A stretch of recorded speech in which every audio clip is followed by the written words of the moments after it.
Welcome to the United States of America, which doesn't mean we're on a Hollywood film set. Los Angeles and San Francisco are the nearest big cities, but they're more than 2,000 miles away across the Pacific Ocean. This is Hawaii, 50th state of the Union. The authentic hula. Other faces of ancient Polynesian culture are proudly preserved in this traditional Hawaiian village near Honolulu. Part of that culture is a great respect for the old, and they have an important part to play in the community.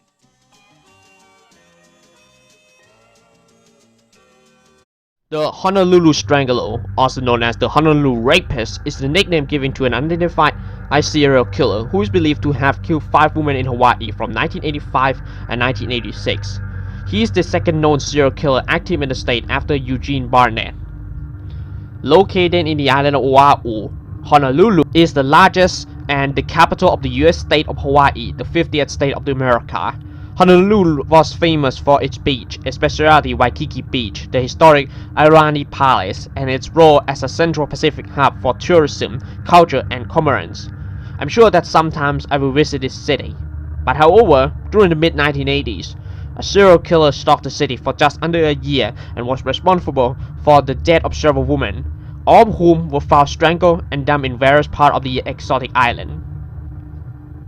The first victim of the Honolulu Strangler was Vicky Prudy, age 25, a military spouse of Gary Prudy and an army helicopter pilot. She had left to go clubbing in Waikiki on May 29, 1985, but failed to meet her friend. She was last seen by the taxi driver who drove her to the Shorebird Hotel at 12 a.m., apparently to retrieve her car, which was later found in the hotel parking lot. The next morning, her body was found in an embankment at Key Lagoon, wearing her yellow jumpsuit. Her hands were bound behind her back, and she had been raped and strangled. Her husband told police he suspected her death to be associated with her job working at a video rental store that also handled pornographic film, where 2 women were stabbed to death 1 year earlier. The second victim was Regina Sakamoto. Sakamoto was age 17, from Lelihua High School.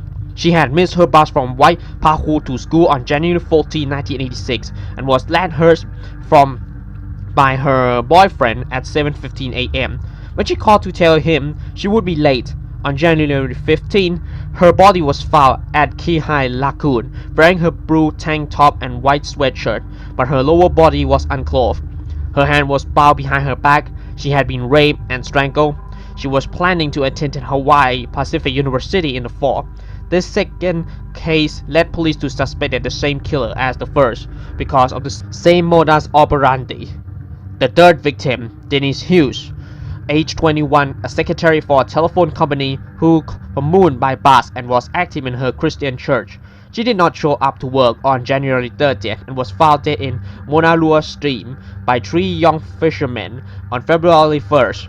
Her decomposing body was clothed in the blue dress, wrapped in a blue tab, and with her hand bound, she had been sexually assaulted and strangled. Prominent by a third body, a serial killer's task force was established on February 5th. The fourth victim was Louise Medeiros, age 25. She lived in Waipahu, but had gone to Kauai to meet her extended family because of the death of her mother. Medeiros took a late-night flight back to Oahu on March 26 and told her family she would get home by bus from the airport. She disembarked the airplane and disappeared. Her decomposing body was found April 2nd near Waikele Stream by road workers. She was wearing her blouses, but her lower body was unclothed, and her hands were bound behind her back. Police set a sting operation using policewomen around Kihai Lagoon and the Honolulu International Airport. And the fifth and last known victim of the Honolulu Strangler was Linda Pesce, age 36. According to her roommate, she left her home on the morning of April 29 and was expected to be home late that evening due to her pre-scheduled work meeting. The next morning, after being told that Pesce had not shown up for work and that her car was parked on the side of the Nimitz H1 Viaduct, her roommates report her missing. A man named Howard Gay told the police a psychic told him a body could be located at Sand Island. On May 3rd, he took police to an exact location, only to find nothing there. Police then searched the entire island and found Pesce's body. She was nude, her hand bound behind her back. But But who is the real Honolulu Strangler? It was reported that a man named Howard Gay was suspected to be the Honolulu Strangler. The Honolulu Police Department arrested Howard Gay and brought in for questioning. His ex-wife and girlfriend claimed Gay was a smoother talker and recounted for detective how he liked to have sex with them, but their hands were tied behind her back. His girlfriend also told police that on the night the murder were committed, the couple would agree and he would storm out of the houses. He was known to have once violently beating up a young woman after she refused to take a ride with him. Gay was interrogated between 8 p.m. and 3 a.m. and despite filing a paragraph trash, he was released due to lack of evidence. Some 2 months later, after the arrest of Howard Gay, a woman came forward and told police she saw Pesce's car the evening she disappeared and claimed she saw Pesce with a man on the night of her murder. The witnesses successfully picked the suspect out of a photo lineup as the man she saw, but she refused to be a witness because she believed he saw her. With no further evidence, the case went cold. Howard Gay eventually moved to the mainland and the killing abruptly stopped. No photo suspects were even identified, and a murder attributed to the Honolulu Strangler remained unsolved to this day, and Howard Gay died in 2003.